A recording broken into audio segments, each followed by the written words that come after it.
વગર તપાસે છેડતી કેવી રીતે દાખલ થઈ? તમે જોઈ છેડતી? તમે જોઈ?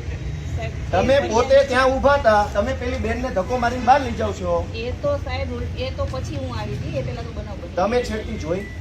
ત્યાં છેડતી કરવા ગયા હતા લોકો?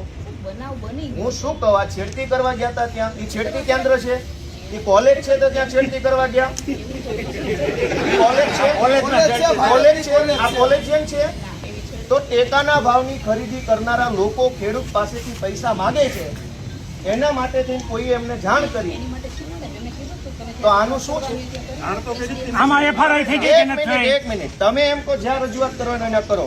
પ્રાંત અધિકારીને 18, 19, 20 તારીખે 3 વખત રજૂઆત કરી. આરએસસી કલેક્ટરને 18 ને 22 તારીખે 2 વાર રજૂઆત કરી. કલેક્ટર સાહેબને 24 તારીખે મેં રજૂઆત કરી. 24 તારીખે સીઈઓને રજૂઆત કરી અને 24 તમને એફઆઈઆર આપી. હજુ તમે એમ કહો રજૂઆત કરો તો આ ગુંડા તમને રજૂઆત કરવા આવ્યા હતા?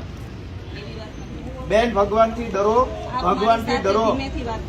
તો ધીમે એટલે પણ હું કઈ ખાઈ ગયો? તમે અમની ઉપર ખોટા આરોપ મૂકો. બેન, તમે છેડતીનો આરોપ કેવી રીતે લગાવ્યો ના ઉપર? હાલો, પગે લાગુ. લ્યો, છેડતીનો આરોપ કેવી રીતે કર્યો? કેવી રીતે છેડતી કરી હમણે? નહીં, કેવી રીતે છેડતી કરી હમણે? છેડતી કેવી રીતે કરી? હરિયાળીનો બધું કે છે, મેં કીધું. પગે લાગુ તમને. લો, પગે લાગુ. લો, છેડતી કેવી રીતે કરી? બેન,